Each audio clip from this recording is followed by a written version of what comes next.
레위기 1장 2절 3절 말씀입니다.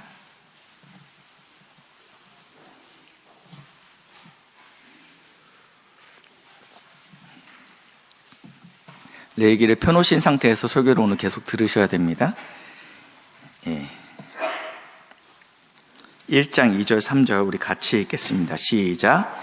이스라엘 자손에게 말하여 이르다 너희 중에 누구든지 여호와께 예물을 드리려거든 가축 중에서 소나 양으로 예물을 드릴지니라. 이 예물이 소의 번제면 흠없는 수컷으로 회막문에서 여호와 앞에 기쁘시게 받으시로 드릴지니라. 아멘. 저는 초등학교 6학년 때 키가 130대였습니다. 그러니까 너무너무 작았어요. 네. 제 아들이 초등학교 6학년인데 지금 이제 170이니까, 예. 저는 기어 다녔죠. 예, 기어 다녔어요.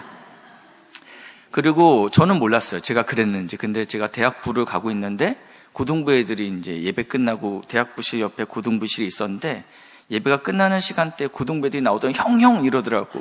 무슨 일이니? 그랬더니, 형이 예배 시간에 그렇게 장의자 밑을 기어 다녔대요. 그래갖고, 그걸 네가 어떻게 하는데? 그러니까, 우리 선생님이 이야기해 주던데요? 저 옆방에 있는 박구 형아, 지금은 신학생인데 고등부 때는 장의자 밑을 기어 다녔다라는 거예요. 그래갖고 그 얘기를 듣고 내가 그런 존재였구나라는 것들을 그때는 어렸을 때는 몰랐었는데 그때 깨달으면서 하나님이 사람을 만들어 가신다 이런 생각도 들었습니다. 저는 인격적으로 만난 건 중3 때 예수 그리스도를 만났지만 제 고등학교 2학년 때 담임 선생님이 잊혀지질 않았습니다. 유승현 선생님이었는데 그 당시만 해도 그분이 싱글이었습니다. 지금은 싱글들이 참 많으신데 40대 중반의 싱글 여자 선생님이셨어요. 그래서 금요일날 회사가 끝나면 산기도를 갔다 오시는 분이었어요. 산기도를 갔다 오시고 토요일이면 언제나 고등학교 2학년인 저한테 신방 전화를 주셨던 분입니다. 근데 목소리가 저 같아요. 바꿔야 이렇게 저는 기도를 많이 해서 이 목소리가 나온 게 아니고 원래 목이 약한데 그분은 기도를 많이 하셔갖고 바꿔야 이래갖고 여자분이 네 선생님 그러니까 너는 목사 돼야 된다 그러고 전화를 끊으셨어요. 네. 그걸 1년을 그러셨어요. 저는 주일학교를 잘 다녔지만 선생님을 많이 만났지만 선생님이 나한테 어떠한 얘기를 해줬는지 기억에 나는 사건은 하나도 없습니다. 근데 기억에 나는 건 있어요. 그 선생님이 주셨던 사랑은 기억에 남더라고요. 오늘 특별히 우리 고등부 아이들이 저희와 함께 예배를 드립니다. 그래서 제가 설교 수준을 고등부 아이들도 함께 들을 수 있게끔 약간 과격하게 할 수도 있습니다. 네, 이해해 주셨으면 좋겠습니다. 바라기는 우리 아이들이 오늘 이 시간에 인생의 주인 되신 예수 그리스도를 만날 수 있는 복된 은혜가 있기를 주님의 이름으로 축복합니다. 춘천 여러분 겨울에 춘천 하면 생각나시는 게 있으실까요? 겨울에 춘천 가면 지금 누가 뭐라고 했어요? 닭갈비. 닭갈비는 언제나 생각나죠, 그렇죠? 근데 겨울 춘천하면 생각나는 게 있어야 돼요. 맞아요. 여기 딱 보셔서 이렇게 연륜이 있으신 분들은 이제 춘천에 가서 우리 빙어 축제가 있습니다. 저도 이제 대학부 친구들과 함께 이제 춘천으로 MT를 갔습니다. 이제 겨울이었기 때문에 빙어 잡기 체험을 했습니다. 이렇게 뭔가 체험한다는 것은 굉장히 짜릿짜릿하죠. 근데 이걸 잡았던 빙어를 반은 튀김으로 튀겨주고, 빙어 튀김으로 튀겨주고, 반은 초무침을 해줘요. 그 자리에서 직접. 고추장을 풀어서 야채를 넣어서 살아있는 빙어를 넣어요. 그럼 이 빙어가 파닥파닥 튀기면서 고추장도 같이 몸에 튀기죠. 네. 저는 딱 봤을 때 저는 이렇게 서울 사람이기 때문에 약간 깍쟁이처럼 생겼잖아요. 보기에도. 그래갖고 그런 걸 접해보지 않았어요. 접해보지 않았기 때문에 인상을 썼지만 이렇게 맛있게 먹는 친구들이 있더라고요. 그래서 저도 한 마리를 집어서 젓가락으로 집었는데 젓가락에서 빙어가 타닥타닥 튀겨요. 이거 튀기는 거를 제 입에 넣었어요. 입안에서 이제 왔다 갔다 하는 거죠.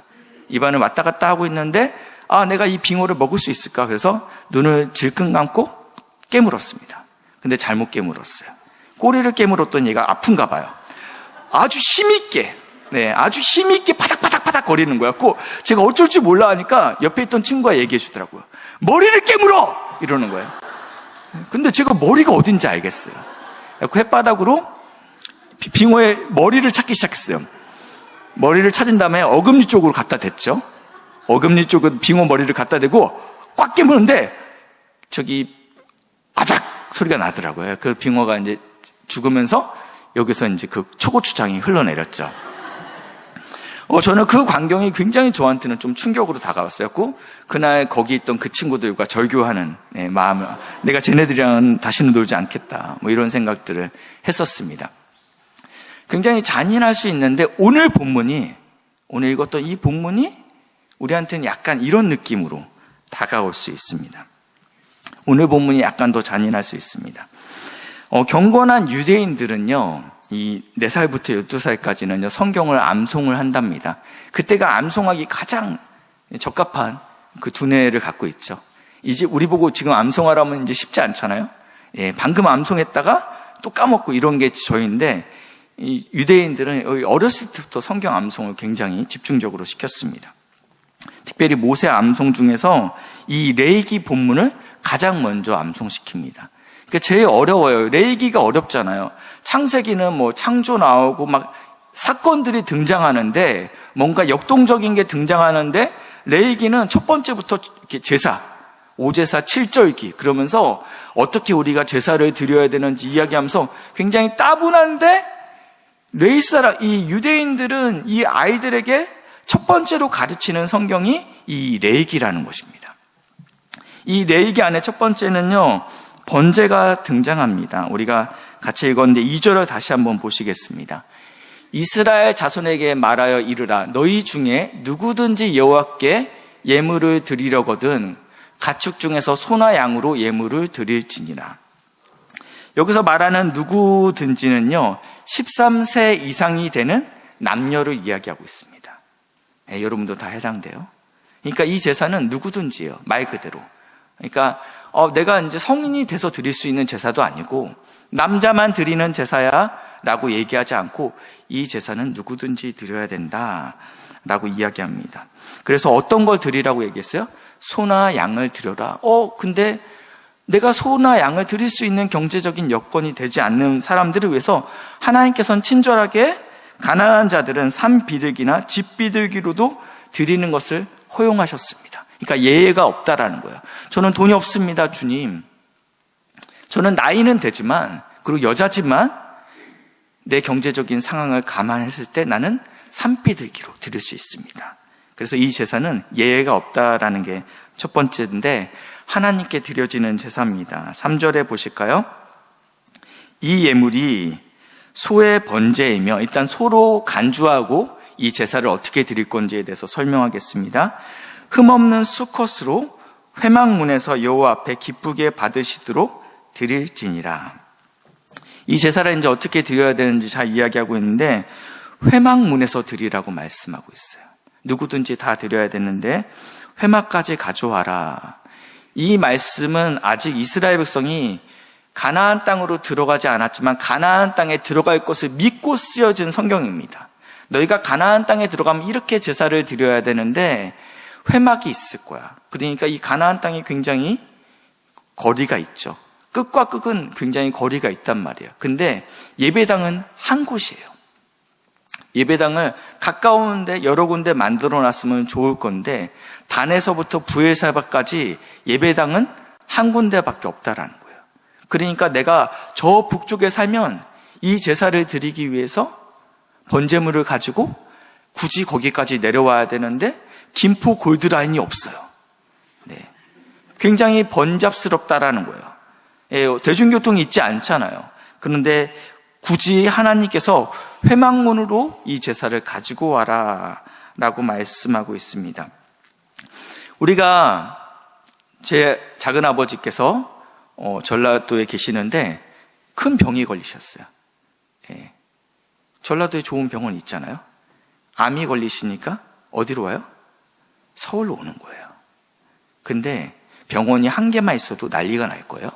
근데 지금 예배드릴 장소가 한 군데밖에 없다라는 게 첫 번째 우리가 느끼기에는 굉장히 어려운 일입니다. 두 번째는요, 4절입니다. 4절 보시니까 반복되는 단어가 보입니다. 뭐가 보이죠? 예, 번제물도 보이시고, 예, 또 3번 나오는 게 있어요. 예, 그는 그를 위하여. 이렇게 3번 등장합니다. 여기서 말하는 그는 누구입니까? 예, 번제 드리는 사람 감사합니다. 예배를 드리기 위해서 회막까지 온 사람이에요. 13세 이상 되는 남자와 여자들이죠. 누구든지죠. 근데 이 사람이 지금 번제물의 머리에 안수하라고 했는데, 이 번제물은 3절에 나와 있는 흠없는 소라는 거예요. 예, 지금 흠없는 소를 예, 여기까지 겨우 끌고 왔어요. 여기까지 끌고 왔는데 만약 흠이 있으면 어떻게 돼요? 이 제사를 드릴 수 없게 되죠. 그래서 흠없는 소를 여기까지 끌고 왔는데 머리에 안수를 하라. 그렇게 되면 어떻게 된대요? 첫 번째는 기쁘게 받으심이 되고, 두 번째는 속죄가 될 것이다 라고 얘기하고 있어요. 속죄라는 단어가 어려워요. 속죄가 뭐죠? 죄가 용서되는 건데 그냥 공짜로 용서되는 게 아니고요. 합당한 대가가 지불되고 용서받는 죄라는 의미입니다. 그냥 용서되는 게 아니고요. 합당한 대가가 지불된 죄입니다. 그러니까 이거는요, 그 당시에는 포로나 노예들이 주인에게 있을 거 아니에요? 이 사람에게 대가를 지불하고 이 포로와 죄인들, 노예들을 구원하는 일들을 속죄라고 표현했습니다. 죄를 용서하는 데는 대가가 반드시 따릅니다. 근데 만약에 이 소가 양이나 흠이 없어야 되는데 만약에 흠이 있다면 어떻게 될까요? 그러면 그 소의 흠이, 양의 흠이 나에게 전가되는 거예요. 그러니까 흠이 없다라는 것은 죄가 없잖아요. 근데 거기에다가 나의 죄를 안수함으로 내가 원래 죽어야 되는데, 내가 원래 포로나 노예였고 죽어야 될 사람이었는데 내 죄가 누구한테 간다는 거예요? 소한테 간다는 거예요. 소는 흠이 없잖아. 그러니까 소한테 올 흠이 나한테는 없는 거예요. 그래서 대신 소가 죽음으로 이 번제가 드려진다라는 것입니다. 그래서 반드시 소는 흠이 없어야 됐습니다. 그래서 내가 안수함으로 죄가 전가되는 것입니다. 제가 어제 이제 비가 왔습니다. 비가 오는데 이제 교회까지 오는데 이제 승용차를 운전하고 신호등이 딱 걸렸어요. 빨간 신호등이 걸려서 멈춰 있는데 뒤에서 쿵 박았어요. 예, 비가 오는데 그래서 깜짝 놀랐죠. 무슨 일이지? 내렸더니 이렇게 뒷 범퍼를 이렇게 박았더라고요. 예, 그래갖고 이제 아주머니께서 내리셨더라고요. 막 비가 오는데 막 다른 차들도 많고 해서 우리 저쪽까지 가실까요? 선생님? 제가 말씀드리고 비상등을 켜고 한 100m를 가서 갓길에다 차를 댔습니다. 어쩔 줄 몰라 하는 거예요. 이분이 어쩔 줄, 이렇게 사고 났을 때는 이렇게 붙여져 있었고 이제 갓길에 댔을 때는 제가 제 차를 확인할 수 있었죠. 예, 비가 많이 오고 있더라고요. 그래서 차가 크게 찌그러지진 않았더라고요. 네, 갖고 그분이 이렇게 저한테 명함을 주시면서 선생님 보시고 연락 주십시오. 네, 갖고 저도 이제 빨리 가야 되니까 알겠습니다. 오늘 좋은 하루 되세요. 그러고 나서 까먹었어요. 저녁까지요. 그리고 이제 집에 이제 왔죠. 9시에 집에 와서 이제 주차장으로 내려갔죠. 주차장으로 내려가서 이렇게 차를 보니까 괜찮더라고요. 그래서 이제 문자를 보냈습니다. 선생님, 제가 갑자기 안 아프던 허리와 목이 아픕니다. 이렇게 얘기 안 했어요? 세상은 우리한테 이렇게 얘기하잖아요. 그렇죠? 일단 목부터 잡고 내려라. 예. 네가 얼마나 크게 다쳤는지 중요하지 않다. 일단 내릴 때 인상을 쓰면서 목부터 잡고 내려라. 그래서 이번 기회에 찌그러진 모든 범퍼와 저 옆문 이렇게 약간 벌어졌거든요. 갖고 사람들이 택시 기사님이 지나가다가 빵빵 그래요 저한테. 갖고 창문 막 내리래요. 내리면 선생님 옆문 열려 있어요. 근데 옆문 열린 게 아니라 그냥 고장 난 거예요. 열린 것처럼 보여. 이것까지 이번에 뒤에서 박아갖고 이렇게 옆이 살짝 찌그러져갖고 이번에 고치면 새 차가 되겠구나. 얼마나 좋아요. 병원 가서 아프지도 않는데 한약을 지어줘요 요즘은요. 그렇죠? 한약 지어 먹고 합의금 100만 원 정도 받으면 이제 꿀이죠. 그 생각이 안 들었어요. 제가 이제 선포했습니다. 이 선생님한테 문자로 보냈어요. 선생님, 마음 졸이셨죠? 제 차와 저는 아주 괜찮습니다. 그러면서 이제 마지막으로 이렇게 써서 선생님의 삶에 예수님이 주시는 평안이 가득하기를 기도하겠습니다. 그리고 이분에게 제가 뭘 선포했어요? 속죄를 선포했어요. 속죄를 선포했다는 거예요. 속죄 어떤 의미인지 아시겠어요? 나는 흠이 없었어요. 나는 지금 빨간 신호등에 멈춰서 과실은 100% 뒷차예요. 뒷차가 나한테 어떻게 했어요? 꽝! 안수했어요. 그렇죠? 안수했어요. 그래서 피해는 누가 봤어요? 제가 봤어요. 그렇지만 그때 선포할 수 있는 게 있다라는 거예요. 예수 안에 있는 사람한테는요. 속죄 굉장히 좋은 것 같아. 그렇죠? 좋은 것 같죠? 내가 짐승에게 이렇게 안수만 한다면 내 죄가 사라진다면 나도 그거 하고 싶다. 이런 생각이 들 것 같아요. 5절 보시겠습니다. 그는 여호와 앞에서 그 수송아지를 잡을 것이요. 여기서 말하는 그는 누구라고요?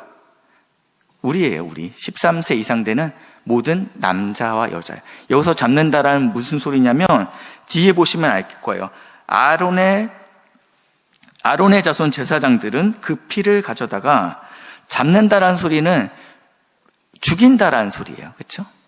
그러니까 지금 피를 가져다가 제단에다 뿌리는 건 제사장들 역할이고 그 소를 잡는 역할, 피를 내게 하는 것은 우리의 역할이라는 것입니다. 여러분 소를 죽여보셨습니까? 바퀴벌레도 못 죽이는데요. 그렇죠? 예, 바퀴벌레도 못 죽여요. 무서워. 바퀴벌레 무서워. 예, 집안이 난리가 나요. 그렇죠?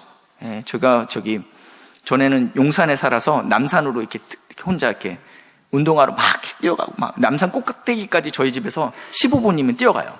막 이렇게 뛰어가서 막 뛰어갔는데 전화가 와요. 막 집에서 막 울고 있어요. 예, 우리 아내가 울고 있고 우리 애들도 막 다 책상 위로 올라가 있어요. 바퀴벌레야! 예, 뒤도 안 돌아보고 7분 만에 뛰어 내려왔어요. 예, 바퀴벌레 잡으려고. 예, 바퀴벌레도 쉽게 못 잡잖아요. 소를 어떻게 잡아요? 그렇죠?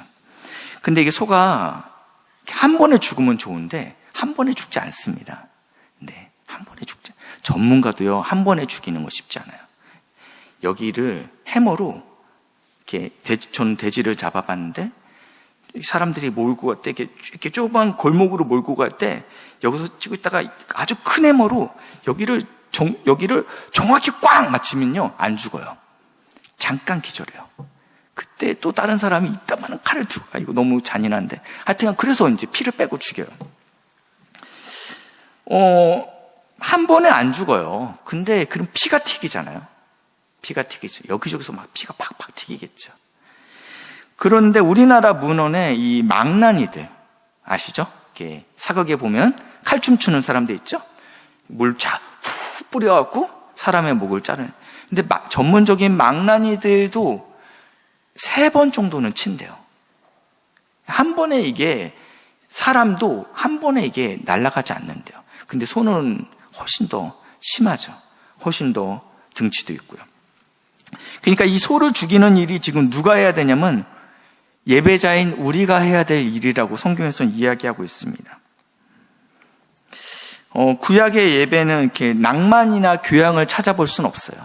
깨끗하게 앉아갖고 푹신한 의자에서 좋은 난방과 좋은 시스템이 갖춰져 있는 예배 상황은 아닌 거예요. 이렇게 좀 귀찮고 어려운 건 그냥 목사님이 해주면 안 돼요? 제사장이 하면 되잖아. 제사장 왜 있는데? 그러려고 있는 거 아니에요? 근데 성경에서는 얘기하고 있어요. 이 일을 우리가 해야 된다라고 이야기하고 있어요. 이런 예배라면 저는 드리고 싶지 않습니다. 이것은 부모가 대신해 줄 수 있는 것이 아닙니다. 우리가 하는 것입니다. 우리 부모님이 우리를 위해서 학원도 알아보고 그리고 또 좋은 과외 선생님도 붙여줄 수 있고 그리고 여러분의 포트폴리오를 위해서 또 이렇게 만들어줄 수 있죠. 근데 공부는 여러분이 하는 거잖아요. 엄마가 해주나요? 아니죠. 결국은 여러분이 하게 돼 있어요. 근데 예배도 마찬가지예요. 하나님 만나는 것도 마찬가지라는 거예요. 예. 여러분이 직접 한다고는 성경에 이야기하고 있습니다. 6절에 보시니까 좀 더 번잡스러운 일이 있습니다. 6절. 그는 또 그 번제물에 뭘 벗긴대요? 가죽을 벗기고, 가죽까지 벗깁니다. 여러분 뭐 벗겨보셨어요? 뭘요? 그쵸? 생선 껍질 벗기는 것도 쉽지 않죠? 네, 우리 주부들도 쉽지 않아요, 이게요. 그리고 각을 뜰 것이고, 이 관절마다 각을 뜨겠다라는 거예요.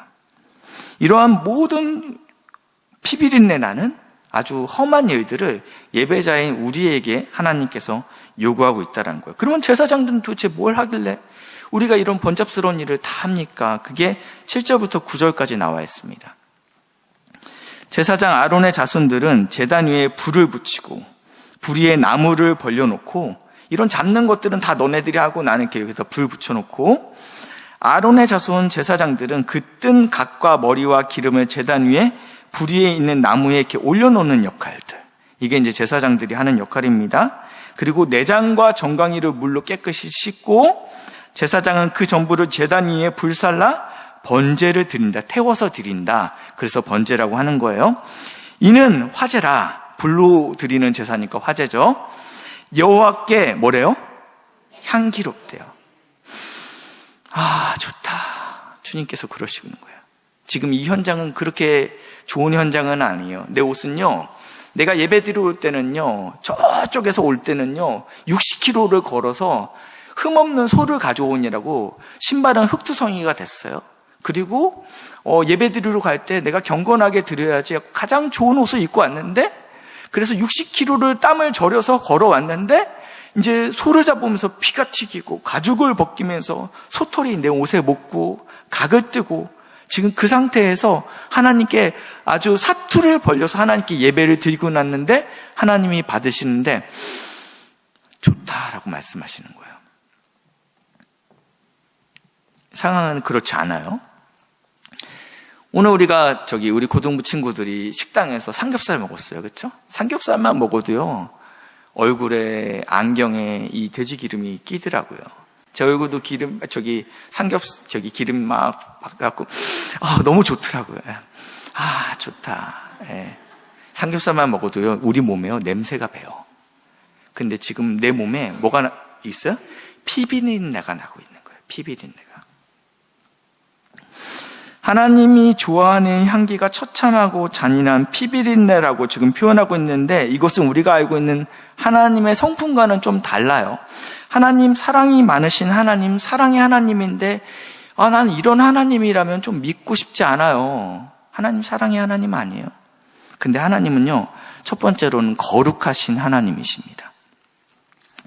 죄를 싫어하세요. 나는 죄가 싫어. 나는 누구보다도 죄가 싫어. 두 번째 하나님은요, 공의로우신 하나님이십니다. 죄에 대해서 반드시 대가를 물으신다라는 거예요. 만약에 하나님이 공의롭지 않다면 죄인들에 대해서 됐어, 그냥 넘어가. 그러면 이 땅에 죄가 판치겠죠. 그렇기 때문에 하나님의 굉장히 중요한 성품이 두 가지가 있는데, 첫 번째, 거룩하신 하나님. 두 번째, 죄에 대해서는 반드시 대가를 물으시는 공의로우신 하나님이십니다. 로마서에 보니까 죄의 대가는 사망이라고 이야기하고 있습니다. 하나님은 공의롭고 또 하나님께서는 거룩하신 분이기 때문에 죄의 대가를 반드시 묻는데, 그게 뭐래요? 죽음이다 라고 말씀하고 있습니다. 저희가 요즘 새벽 예배 때 마가복음 묵상하고 있다고 하는데, 마가복음에서 이런 얘기가 나오고 있어요. 예수께서 2장 17절인데, 예수께서 들으시고 그들에게 이르시되 뭐라고 얘기합니까? 시작.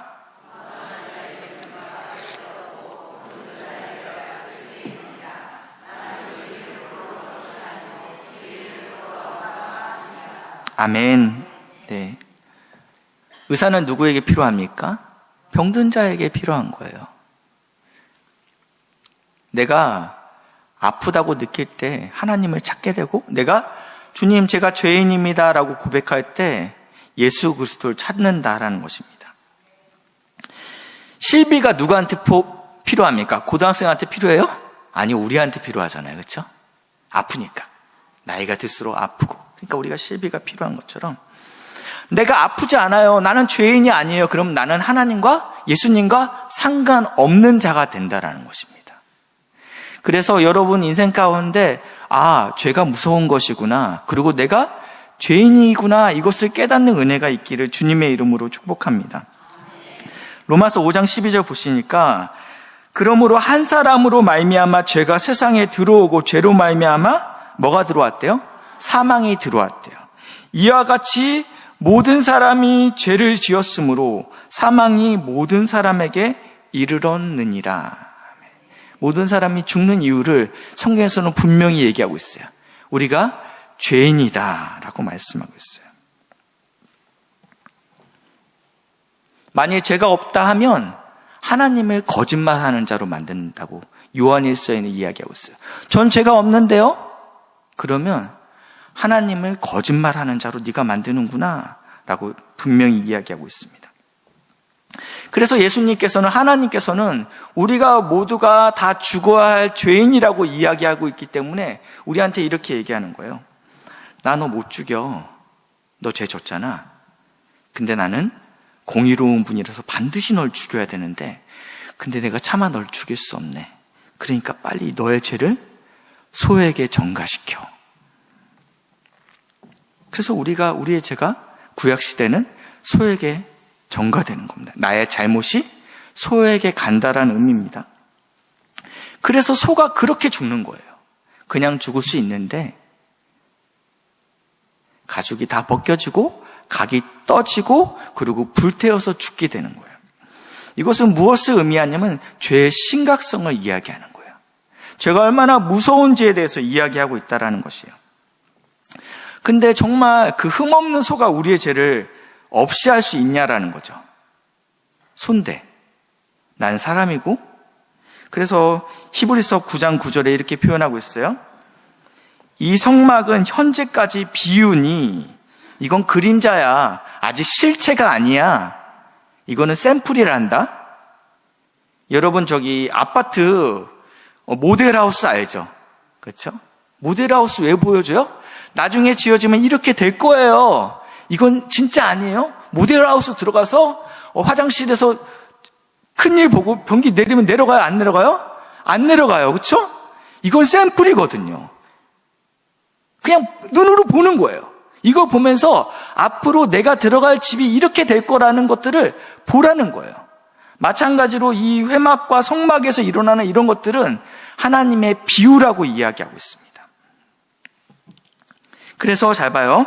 이것을 양심상 온전하게 할 수 있다 없다? 없다라고 이야기하고 있어요. 없다. 그러면서 12절 염소와 송아지의 피로 하지 아니하고 그것은 능력이 없어요. 능력이 없습니다. 능력이 있는 게 나타납니다. 오직 자기의 피로 영원한 속죄를 이루사 단번에 성소에 들어가셨느니라. 아멘. 네. 매년마다 소와 양을 잡던지 가난하면 산비대기를 하나님께 가져나와서 그 잔인한 일들을 매년 해야 돼요. 하면서 어떤 생각을 해요? 내가 이렇게 죽었어야 되는데 생각하는데 단번에 우리를 위해서 십자가에 지신 분이 계시다. 예수의 피가 이것이 단번에 해결했다라고 성경에선 이야기하고 있습니다. 죄는 우리가 지었습니다. 하나님은 의로우신 분이기 때문에 죄에 대해서 반드시 책임을 물으신다고 했어요. 그래서 나는 죄값을 치러야 되는데 그래야지 하나님의 공의가 드러나는데 죄 없으신 하나님의 아들 예수님께서 우리의 죄를 전가받으셨다라는 거예요. 그래서 예수님께서 진노의 잔을 마시셨는데 어떻게 마시셨어요? 여러분? 십자가에서 죽으셨잖아요. 예수님이 왜 십자가에 죽으셨는지 아시겠죠?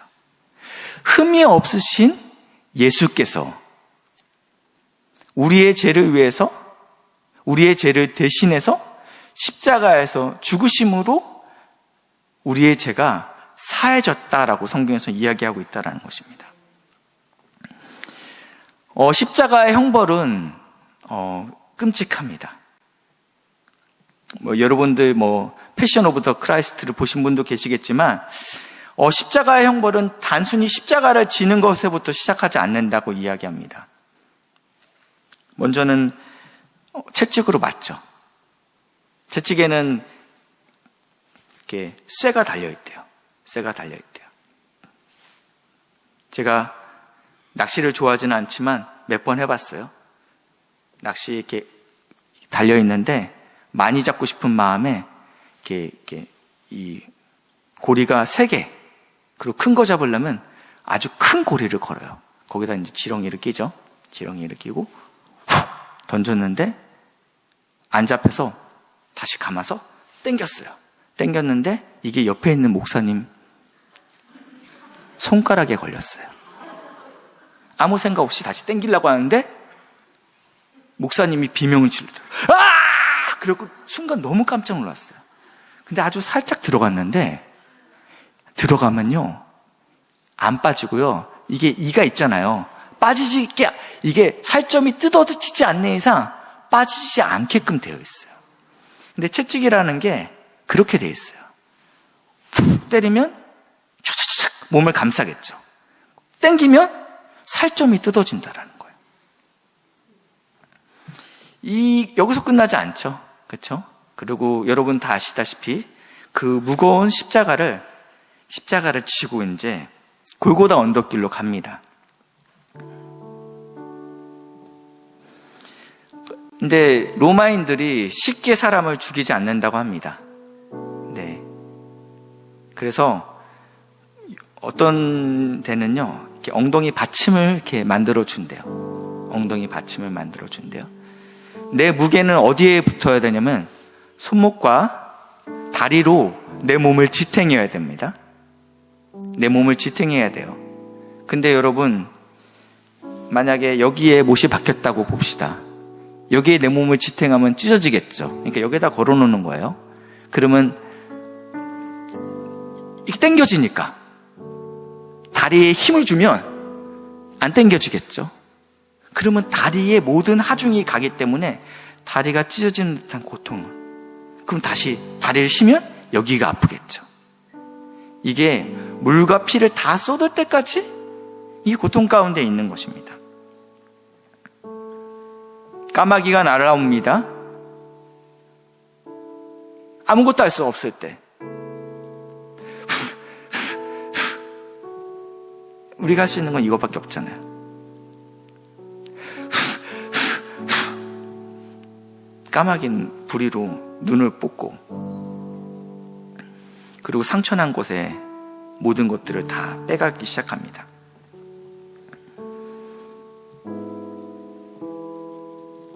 이거를 보통 한나절 이상을 한다고 합니다.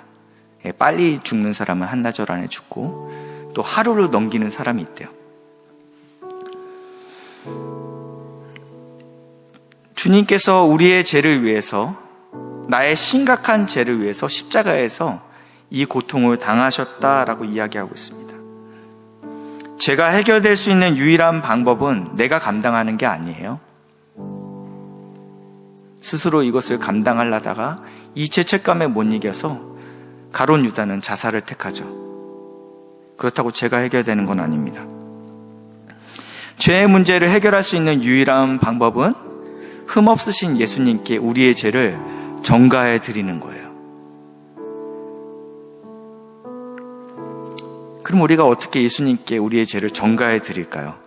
예수님, 이리 오세요. 안수 받으세요. 할 수 없잖아요. 그렇죠? 이것을 성경에서는 믿음이라고 이야기합니다. 나는 죽을 수밖에 없는 죄인입니다. 나의 죄의 문제를 주님 당신만 해결할 수 있습니다. 이것을 믿을 때 우리의 죄가 주님께 가고 예수님의 의가, 예수님의 그 깨끗함이 우리에게 전가됩니다. 만약에 율법의 행위로 의롭다 함을 얻을 육체가 성경에는 없다고 했는데 이러한 시도를 하는 것 자체, 내 율법의 행위로 내가 의로워져야 되겠다라는 시도를 하는 것 자체가 성경에서는 그리스도와 은혜에서 끊겨졌다라고 이야기하고 있어요. 내가 어떻게 해봐야지.